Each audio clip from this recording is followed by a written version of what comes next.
E que tal fugirmos da definição para encontrar a derivada de uma função?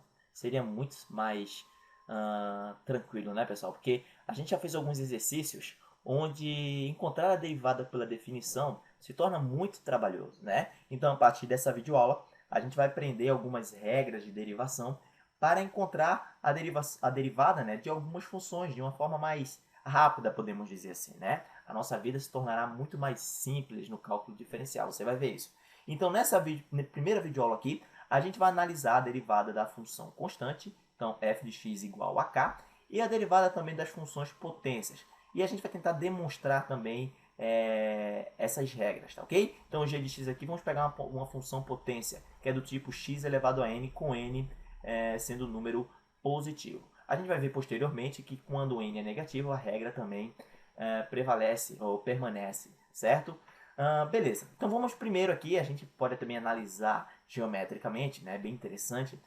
Vamos ver a nossa função constante. A gente vai ver que a derivada de uma função constante, ou seja, f' de x, vai ser igual a zero, né? Vamos fazer essa demonstração aqui para a gente ver isso. Então, o que seria uma função constante? Uma função constante do tipo f de x igual a 5, por exemplo. Isso aqui é uma função constante, né? Temos aqui um número real. Então, esse k seria um número real. A derivada de 5, por exemplo, a derivada da função aqui seria zero. Tá ok, pessoal? Então, vamos tentar demonstrar isso aqui. Ó.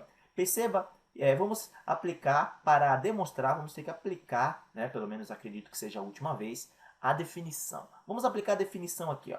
Perceba que queremos encontrar a derivada, né, mostrar que a derivada dessa função aqui é igual a zero. Então, esse k representa qualquer constante. Tá ok? Então, vamos lá. Queremos mostrar que f' de x vai ser igual a zero, né? Como é que a gente mostra isso? Vamos encontrar o limite de f de x mais h menos f de x, isso aqui dividido por h, com h tendendo a zero. Se a gente tem uma função constante, e é interessante até analisarmos o gráfico de uma função constante, né? Então, o gráfico de uma função constante, então aqui estaria o nosso k, ele é uma reta paralela aqui ao eixo x, né? Então, seria uma reta aqui paralela ao eixo x aqui, né? Então, tá. Perceba que para qualquer valor aqui, vamos pegar um x e pegar um x mais h, que é que a gente vai precisar, né? X, ele vai ter como imagem o próprio k. E o x mais h também vai ter uma imagem, o próprio k. Por quê? Porque a nossa função é constante e ela não está sofrendo variação, né? Então, esse limite aqui nada mais é que o limite de f de x mais h é igual a k, e f de x a gente viu que é igual a k, né? Então, a gente vai ter aqui k menos k dividido por h, com h tendendo a zero. Isso aqui, né, vai ser igual a zero, ou seja, o nosso resultado aqui vai ser zero. Beleza, pessoal? Então, a gente demonstra pela definição que k sendo uma constante aqui, né, sendo um valor, um número real, o limite, ou melhor dizendo, a derivada dessa função é sempre zero. Tá ok? A gente viu um exemplo aqui de uma função constante. E é fácil até de ver pelo seu gráfico, né? A função constante ela não sofre variação, por isso que ela é chamada de função constante. Vamos fazer aqui uma outra demonstração agora. Temos a segunda função, g de x, que seria a função potência, né? É igual a x elevado a n. Quer um exemplo desse tipo de função? Por exemplo, y igual a x ao quadrado. Né? Isso aqui é uma função potência, onde vamos ter aqui o n seria um número positivo. A derivada de y aqui, pessoal, vai ser igual a... você vai ver que a derivada desse tipo de função, ou seja, g' de x, né? A gente vai aprender agora, nada mais é que n. Então, esse n aqui viria multiplicando pela base aqui da potência, n multiplicado por x. E o nosso expoente aqui agora seria subtraído de 1. Então, teríamos aqui n menos 1. Essa é a regra para funções potências, certo? Então, por exemplo, y elevado a x ao quadrado. Isso aqui nada mais é que o 2 ele viria multiplicando aqui o nosso x. Então, teríamos aqui 2 multiplicado por x, né? E esse mesmo 2 aqui, teríamos que subtrair aqui de uma unidade. Então, a derivada de y ficaríamos aqui com 2 multiplicado por x, ou 2x, né? Já que teríamos aqui 2 menos 1 é igual a 1, certo? Então, essa é a regra e a gente vai demonstrar aqui para esse tipo de função, certo? Só que antes de demonstrarmos aqui, eu gostaria de chamar a atenção no seguinte aspecto, né? Perceba que a derivada, isso aqui que a gente encontrou, pessoal, isso aqui que a gente encontrou, não é a reta tangente, ou seja, não é a equação da reta tangente, né? Isso aqui é interessante a gente frisar isso. Por exemplo, perceba que a nossa função y igual a x ao quadrado, então vamos aumentar um pouco aqui, seria uma parábola, né? Teríamos exatamente uma parábola.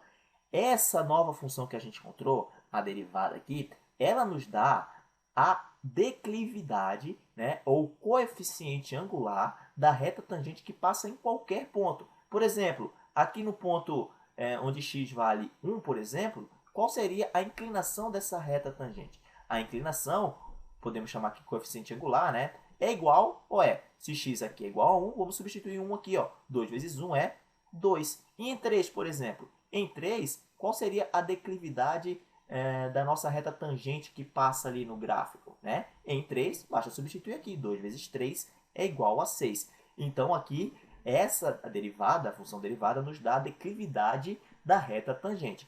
A equação da reta tangente é dada por isso aqui, ó, y menos y0 é igual a m multiplicado por x menos x0, certo? Onde y0 e x0 é o valor de x e y naquele ponto, tá ok? Então, vale lembrar disso aqui.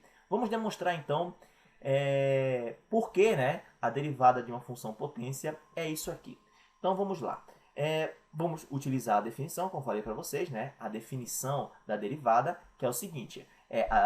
A derivada da função g, certo? Vai ser igual ao limite, né? É isso que a gente viu, de f de x mais h menos f de x, dividido aqui, na realidade seria g, né? A gente acostuma falar g, f, no caso seria da função g aqui. Então, g de x mais h menos g de x dividido por h, com h tendendo a zero. Beleza. Uma coisa que a gente tem que descobrir aqui, melhor lembrar, né? Vai ser uma lembrança bem rápida. Perceba que vamos precisar aqui, já que temos uma função potência, vamos precisar de um binômio de Newton, né? Porque isso aqui nos daria um x mais h elevado a n, já que a função g, né, é x elevado a n. Então, o nosso x aqui seria x mais h elevado a n. Então, só lembrando aqui, pessoal, o x mais h, né, elevado a n, nada mais é que x elevado a n, né? Então, pelo teorema binomial, né, então teríamos aqui x elevado a n, vezes h elevado a zero, e as potências de x iriam diminuindo e as potências de h iriam aumentando, né? Só para uma breve lembrança. Isso aqui somado como h elevado a zero, h elevado a zero é 1, mais o próprio n multiplicado por x elevado a n menos 1, então perceba que a potência de x está diminuindo, multiplicado por h elevado a 1, e a potência de h está aumentando. Mas, né, e aí iríamos desenvolvendo o nosso binômio, onde teríamos aqui n menos 1, né, dividido por 2, multiplicado por x elevado a n menos 2,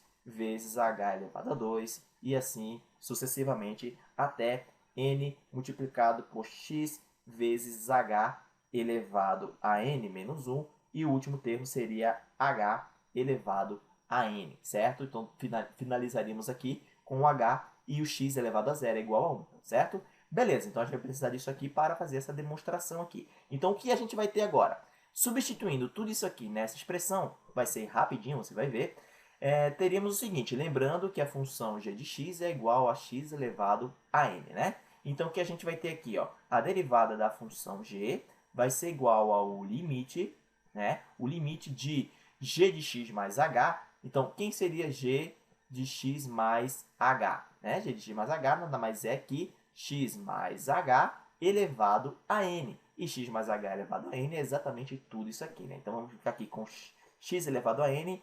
A gente vai acabar simplificando aqui, a conta vai ser rapidinha. X elevado a n menos 1 multiplicado por h, mais, vamos colocar, né, tudo isso aqui, mais n multiplicado por x vezes h elevado a n menos 1, mais h elevado a n. Isso tudo, né, pela regra aqui, pela definição, menos a derivada, ou melhor, a própria função g, que é x elevado a n. Tudo isso aqui dividido por h, com h tendendo a zero. Então, perceba que temos dois termos semelhantes aqui, com sinais opostos, né? Então poderíamos simplificar aqui. Outro detalhe importante, perceba que todos os outros termos aqui têm o H, então a gente poderia colocar o H aqui, né, em evidência. Então ficaríamos aqui com o limite de H em evidência aqui, ficaríamos com n multiplicado por x elevado a n menos 1, né, mais, então teríamos aqui, teríamos um sinal de mais aqui também, mais n multiplicado por x vezes h elevado aqui a n menos 2, né, isso, n menos 2, mais h elevado a n menos 1, beleza? Isso tudo dividido por h, e esse h aqui vai acabar sendo simplificado aqui com esse h. Outro detalhe, perceba que todos os outros termos têm um h, né? Então, todos eles, com exceção do primeiro aqui, seria anulado, podemos dizer assim, já que o h está tendendo a zero. Um terminho zero aqui, zero. O único termo que sobrou aqui foi exatamente esse, que é o que queríamos, né? N multiplicado por x elevado a n menos 1, que é o que a gente mostrou, né? Que seria, mostramos exatamente isso aqui, seria a derivada de uma função potência, ok? Então era isso que tínhamos para falar nessa videoaula. Nas próximas videoaulas vamos também trazer algumas regras de derivação aqui, tá ok? E, é claro, acredito que na próxima aula a gente vai melhor, né? Vamos fazer alguns exercícios para praticar isso aqui, ok? Até a próxima, pessoal!